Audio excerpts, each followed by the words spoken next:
Viewers, how are you? Welcome back to channel अल्फ्स academy Kucha Chelan Daryaganj. आज हमें एक पॉइंट क्लियर करना है। काफ़ी स्टूडेंट्स को एक प्रॉब्लम रहती है सेंटेंस बनाने में, क्वेश्चंस में, एक्सेंट्रोगेटिव सेंटेंस में, कि व्हाट से स्टार्ट करें या हेल्पिंग वर्ब से स्टार्ट करें, क्योंकि क्वेश्चंस जो हमारे होते हैं बहुत मेन पॉइंट है ये। काफ़ी स्टूडेंट से पूछ चुके हैं कि हम ट्रांसलेशन करते हैं तो ट्रांसलेशन करने में हमें दिक्कत आती है, ट्रांसलेशन कैसे स्टार्ट करें, क्वेश्चंस की कहाँ से स्टार्ट करें। दूसरा, अगर हिंदी है तो उस हिंदी को हम इंग्लिश में बनाते हैं, इंग्लिश से क्वेश्चन की बात कर रहा हूँ मैं, तो हिंदी के क्वेश्चन इंग्लिश में बनाते हैं तो हमें दिक्कत आती है कि इसमें व्हाट का यूज़ करें या हेल्पिंग वर्ब का यूज़ करें, क्योंकि हेल्पिंग वर्ब भी क्या क्या काम करता है और व्हाट भी क्या क्या काम करता है। ये एक प्रॉब्लम बच्चों को काफ़ी आती है। तो वो प्रॉब्लम दूर करने के लिए एक छोटा सा हम आपके सामने पॉइंट्स रख रहे हैं, एक क्लिप बनाई है आपकी डिमांड के ऊपर, और ये बहुत ही सिंपल है, आराम से पहचान लेंगे ताकि हमारी कन्वर्सेशन, बातचीत आराम से हो सके। क्योंकि हम सामने वाले से क्वेश्चन पुटअप करते हैं, सामने वाला हमसे क्वेश्चन पुटअप करता है, तो उससे क्वेश्चन कैसे पूछें।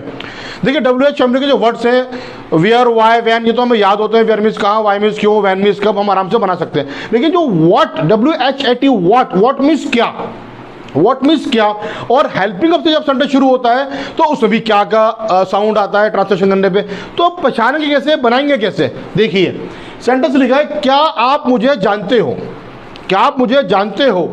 अब ये क्या से स्टार्ट हो रहा है हमारा सेंटेंस, मुझे इसकी इंग्लिश बनानी है, लेकिन मैं इसमें व्हाट का यूज़ नहीं करूँगा, व्हाट का यूज़ नहीं करूँगा। उसका रीज़न है, सबसे बड़ा रीज़न ये है कि क्वेश्चन का जो आंसर है, देखिए पॉइंट, जो क्वेश्चन का आंसर है वो या तो यस होगा या नो होगा। मैं आपसे पूछूं क्या मुझे जानते हैं, आप बोलोगे अगर जानते हो तो यस, नहीं जानते तो नो बोल देंगे। यानी कि यस में या नो में जवाब देंगे, यस में या नो में जवाब देंगे कि यस मैं आपको जानता हूँ, यस आई नो यू, इस तरीके से। क्योंकि मैं आपसे क्वेश्चन कर रहा हूँ तो मैं आपको यू बोलूँगा, लेकिन आप अपने को आई बोलोगे, ठीक है। तो अब खैर बात दूसरी चली जाएगी। मेन चीज़ क्या है, इसका आंसर यस या नो में, जो पॉइंट वाली बात है। तो अब इसको जब मैं बनाऊंगा तो सबसे पहले मुझे क्या करना है जो ट्रांसलेशन मेरी बिल्कुल ठीक हो। देखिए, सबसे पहले पहचानना होता है कि ये टेंस कौन सा है। जी, टेंस या मोडाल्स जो भी हम पढ़ रहे हैं, सबसे पहले हम ट्रांसलेशन पे जाएंगे। ट्रांसलेशन क्या है जी, ता ते ती, जब ता ते ती का साउंड आया फौरन दिमाग में आ गया, ओहो present indefinite tense, present indefinite tense, ता ती ते, तो फौरन हम टेंस में चलेगा। और इसके अंदर हेल्पिंग वर्ब, ओहो दो हेल्पिंग वर्ब है, डू या डस। एक्चुअली हमें जो मेन चीज़ याद करनी होती है वो ये हमारे माइंड में होना चाहिए कि किस ट्रांसलेशन में कौन सा हेल्पिंग वर्ब और कौन सी फॉर्म। 3 पॉइंट, मेन 3 पॉइंट्स, कभी मिस्टेक नहीं होगी, पैटर्न एक ही रहता है कि कौन सी ट्रांसलेशन में कौन सा हेल्पिंग वर्ब, फिर उसके साथ कौन सी फॉर्म, ध्यान रहेगा ना, कौन सा हेल्पिंग वर्ब और कौन सी फॉर्म ट्रांसलेशन के अकॉर्डिंग। तो ता ते ती से मालूम चल गया कि ये पहला टेंस है, इसमें 2 हेल्पिंग वर्ब है, डू या does, do and does 2 helping verb है टेंस नंबर 1 में। अब क्या अब आपकी बात हो रही है, यानी कि यू, तो आई वी यू के साथ डू आता है, ही शीट सिंगल में डस आता है। तो अब हमें ये देखना होता है, अब हमें हेल्पिंग वर्ब तो मालूम चल गए, किसी टेंस में 2 हेल्पिंग वर्ब, किसी में 3, किसी में 1 ही है, जैसे पास्ट इंडेफिनिट में सिर्फ 1 है, डिड। तो अब हम ये देखेंगे कौन सा हेल्पिंग वर्ब किसके साथ आता है। फिर हमें देखना होता है कि सब्जेक्ट क्या है। जी, सब्जेक्ट, तो सब्जेक्ट क्या है इसमें, आप, यानी कि यू। अब यू के साथ क्या आएगा, डू आएगा। और जो इसकी जो मेन बात एक और है वो ये कि इसका आंसर किस में है। जी, आंसर है इसका या तो यस में या नो में, व्हाट नहीं आएगा, बिल्कुल नहीं आएगा व्हाट। क्यों, जब भी यस नो में आंसर हो, किसी भी टेंस में, पैसिव वॉइस में, मॉडल्स में, सिंपल सेंटेंस में, अगर यस या नो में आंसर है, हमें व्हाट का यूज नहीं करना। व्हाट का यूज कब करेंगे, अब ये बात भी है। देखिए, वो भी आपके सेंटेंस आएगा। तो ये क्या आप मुझे जानते हैं, हमने देखा हो ये तो यस या नो में आंसर है, फौरन हमने क्या करा, टेंस जानने के बाद डू का इस्तेमाल करा, ये डू, और सबसे पहले लगाएंगे। अब आपको सर हेल्पिंग वर्ब लगा दिया हमने, अब व्हाट कहाँ गया, हमें व्हाट की जरूरत नहीं है। अब हम क्या के लिए क्या करें, जी यही हेल्पिंग वर्ब, ये व्हाट का काम करेगा, व्हाट नहीं आएगा, यही ट्रांसलेशन करेगा व्हाट की। जब ये स्टार्टिंग में आएगा हेल्पिंग वर्ब, कोई सा भी हो, इज एम आर हो, वॉज वर हो, हैज है वो, हैड हो, डू डज हो, will shall, X Y Z, कोई सा भी हेल्पिंग वर्ब हो, चाहे modals can, could, will, should, जो भी है। तो अब जब शुरू में आएंगे तो ये व्हाट क्या काम करेंगे, याद रखिएगा, ये डाउट क्लियर होना चाहिए। तो डू आ गया, क्यों आया डू, क्योंकि यू है, यू की वजह से डू आया। जी यू की वजह से डू आया है, यू की वजह से, ठीक है ना, यू के साथ डू आता है। और मेन रीजन ट्रांसलेशन, ता ते ती पहचान लिया फौरन। यही अगर था थी थे पास्ट में होता मुझे डिड का यूज करना पड़ता, गागी के फ्यूचर में होता तो मुझे विल का यूज करना पड़ता। According to translation we will change the helping verb, got it, we will change the helping verb according to translation। तो do you क्या गया, do you, अब क्या आएगा वर्ब, जो पैटर्न है हमारा, do you know me, क्या आप मुझे जानते हैं, सब्जेक्ट वर्ब ऑब्जेक्ट आ गया। मेन चीज ये हेल्पिंग वर्ब शुरू में आया, क्या हुआ, हेल्पिंग वर्ब शुरू में आया। जब हेल्पिंग वर्ब शुरू में आएगा तो यस, या तो आंसर यस में होगा या नो में होगा, ठीक है। अब आप देखें, क्या वह अखबार पढ़ता है, क्या वे अखबार पढ़ेगा, अगर मैं इसको कर दूं क्या वे अखबार पढ़ेगा, अब यह पढ़ेगा कर दूं मैं, ये पढ़ता है हटाया मैंने लिख दूं क्या वे अखबार जी पढ़ेगा। अब पढ़ेगा कर दिया तो अब मैंने फौरन पहचाना, फौरन क्या पहचाना कि कौन सा टेंस है, ओहो ये तो फ्यूचर है, तो फौरन फ्यूचर कैच करके या तो विल आएगा या फिर शैल आएगा, ठीक है। अब ये क्या है, पहचान लिया मैंने हेल्पिंग वर्ब इसके अंदर, अब मैं पहचान चुका, तो अब मुझे जो ट्रांसलेशन के अकॉर्डिंग अब मैं हेल्पिंग वर्ब यूज करूंगा, ठीक है। अब आंसर किस में है, यस या नो में। क्वेश्चन का पैटर्न मेरे माइंड में आया कि क्वेश्चन का पैटर्न क्या है, पहले हेल्पिंग वर्ब आता है, उसके बाद सब्जेक्ट, फिर वर्ब, फिर ऑब्जेक्ट। अब ये हमने पैटर्न दिमाग में आ गया। अब ये क्या है, क्या इसका आंसर यस में या नो में आएगा, यस में या नो में आएगा, तो अब इसमें व्हाट नहीं आएगा जी। अब इसमें क्या करूंगा मैं, वे यानी कि ही। अब ही के अकॉर्डिंग मुझे यहाँ यस, विल में पहले लगाया, जब मैंने विल पहले लगाया हेल्पिंग वर्ब, ये क्या क्या काम करेगा जी।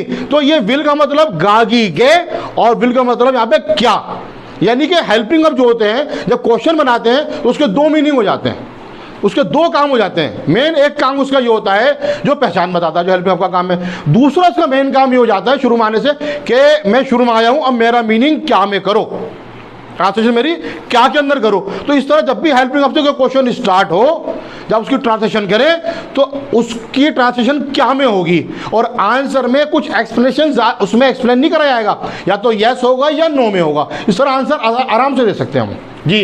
तो विल ही, अब ये क्या है पढ़ना, तो विल ही रीड न्यूज़पेपर जी, तो क्या वह अखबार पढ़ेगा, इस तरीके से, ठीक है। तो हमने पहचान लिया, क्या रानी सो रही है, क्या रानी सो रही है, अब हाँ सो रही है तो यस, नहीं सो रही तो नो। तो पहचाना टेंस कौन सा है, यस कॉन्टिन्यूस, सो रही है प्रेजेंट का है, तो रानी सिंगल है, इज आ गया, इस शुरू में आ गया, ठीक है। अब रानी, तो इज रानी स्लीपिंग। तो इस तरीके से हम लोग जो है वो अपने क्वेश्चन बनाएंगे। आंसर को देखना, आंसर को के इसमें व्हाट नहीं आएगा, क्योंकि यस या नो में आंसर है, ये मेन रीजन है, ठीक है। समझ में आ रहा होगा आपके, आप क्या खेल चुके हैं, ये क्या वे खेल चुकी है। अब देखिए ये दोनों मैंने कैसे लिखे, क्या वे खेल चुकी है, हाँ खेल चुकी है, यस, नहीं वो नहीं खेली है, नो, इस तरीके से। तो खेल चुकी है तो हैज और हैव, पहले पहचाना क्या मैंने, पहले टेंस पहचाना, तो खेल चुकी है, चुका है, चुकी है, चुके, present perfect tense, yes has और हैव। तो वे एक है तो शी आ गया, ज्यादा होते हैं बहुत सारे दिया जाता, अब एक की वजह से मैंने हैज लगाया। अब हैज को मैंने शुरू में लगाया क्योंकि मुझे क्वेश्चन बनाना है, और यस नो में आंसर है, ठीक है। तो हैज शी प्लेड जी, हैज शी प्लेड, क्या वे खेल चुकी है। अब एक चीज जरा ध्यान से देखिए, ध्यान से, क्या वे खेल चुकी है, ठीक है, ये तो हो गया ना। अभी तक देखिए, क्या ये आप क्या खेल चुके हो, आप क्या खेल चुके हो। अब मैं इसको थोड़ा चेंज करता हूँ सेंटेंस को, देखिए समझाने के लिए। जैसे ये है कि वे क्या वे खेल चुकी है, अब मैंने हटा के यहाँ पर भी लिखा, ये वे क्या खेल चुकी है, ये मैंने चेंज क्यों करा सेंटेंस, देखिए क्या वे खेल चुकी है, वे क्या खेल चुकी है, यानी कि 1 2 3 4 5, ठीक है, 1 2 3 4 5, और दोनों में सेम वर्ड लिखे मैंने, सेम, बिल्कुल सेम। देखिए इसमें क्या करा, देखिए गौर करें चीज के ऊपर, इसमें मैंने क्या करा कि इसमें क्या शुरू में आ रहा है, इसमें क्या बाद में आ रहा है, इसमें वह बाद में आ रहा है, इसमें वह शुरू में आ रहा है, ठीक है, बाकी सब सेम है। अब दोनों अलग तरीके से बन जाएंगे। देखिए क्या वे खेल चुकी है, हाँ यस, ये हैज शी प्लेड, क्या वो खेल चुकी, has she played, yes she has played, answer भी इसी में आएगा। दूसरी बात क्या है, वे क्या खेल चुकी है, अब वे क्या खेल चुकी है, यानी कि अब आप यस नो में जवाब नहीं दोगे, कि वो जो है क्या कहते हैं फुटबॉल खेल चुकी है, वो कोई मैच खेल चुकी है, क्रिकेट खेल चुकी है, खो खो खेल चुकी है। अब आप ऑब्जेक्ट बताओगे जी। एक ये मेन बात कि जब आंसर में ऑब्जेक्ट हो, आंसर बताना हो कि ऑब्जेक्ट, व्हाट का आंसर ऑब्जेक्ट होता है, याद रखिए। तो अब ये सेंटेंस व्हाट से स्टार्ट होगा। यस, व्हाट, देखा आपने, व्हाट आएगा शुरू में, अब आएगा has. What has she played? जी, what has she played? वे क्या खेल चुकी है और क्या वे खेल चुकी है, ये डिफरेंस है।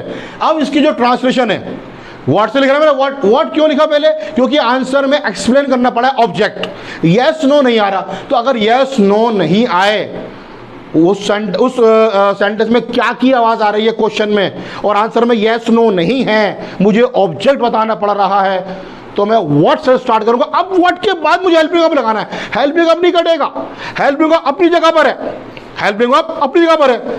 एग्जाम्पल देके समझाता हूं आपको। जैसे मिसाल के तौर पर शॉप है, शॉप पे जो है कारीगर काम कर रहा है, वर्कर।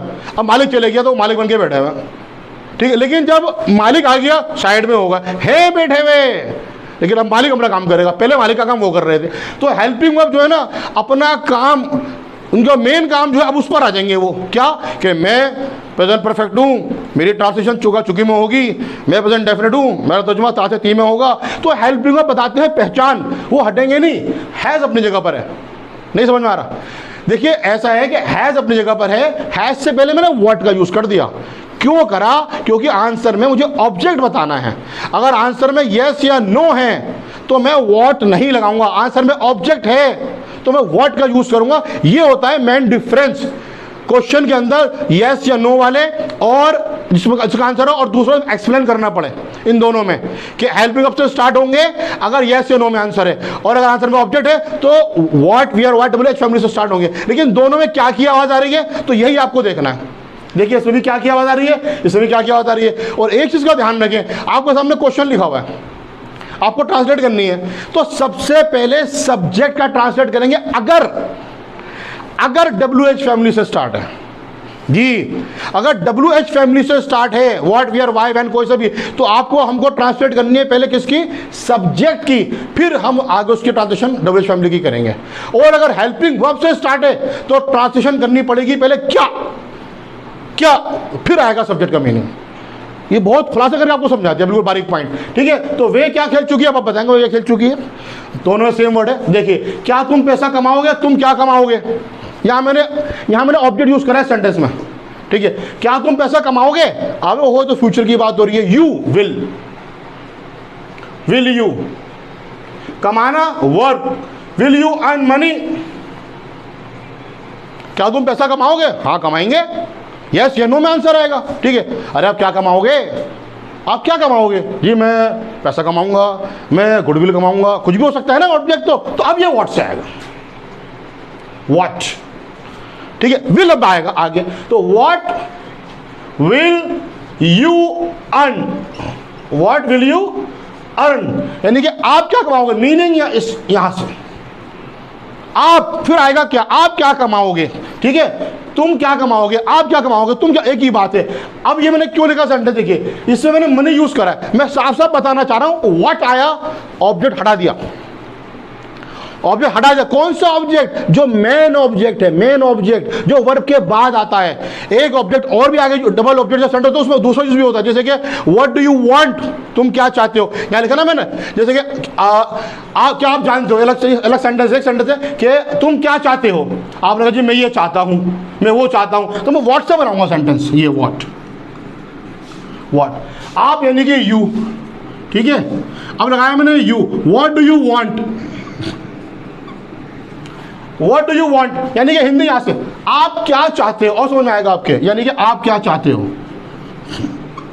आप क्या चाहते हो। अरे बात समझ में, अब कोई बात चल रही है कि कोई टॉपिक चल रहा है हमारा, अरे क्या आप चाहते हो, देखिए सेंटेंस, क्या आप चाहते हो, मैंने नहीं कहा आप क्या चाहते हो, क्या आप चाहते हो, क्या मैंने लाया मैं, क्या आप चाहते हो। अब मैं बोलूंगा डू यू वांट, ये सेंटेंस खत्म। अब मैंने कहा क्या आप चाहते हो, देखिए जो कॉन्सेप्ट क्लियर करना है वो ये है कि हेल्पिंग वर्ब से कब शुरू करेंगे और व्हाट से कब शुरू करेंगे जी, क्योंकि दोनों का मीनिंग क्या में आ रहा है। तो क्या आप चाहते हो, देखिए दोनों में सेम वर्ड, देखिए सेम वर्ड है, वर्ड आगे पीछे कर दिया, वर्ड आगे पीछे करते ही फॉरेन सिस्टम थोड़ा चेंज क्या हुआ, यस कॉन्सेप्ट में क्या हुआ, पहले व्हाट का यूज हुआ, अब फिर डू आएगा।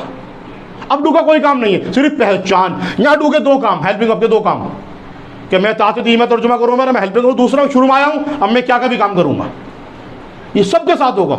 Does she want, what does she want, ठीक है, will you play, what will you play, इस तरह आप सेंटेंस की प्रैक्टिस करो। इसे लिखा है मैंने कि क्या आप जानते हो, क्या आप जानते हो, यस सर मैं जानता हूं, नो सर मैं नहीं जानता, यस नो में आंसर है। तो क्या होगा इसके अंदर, ये डू यू नो,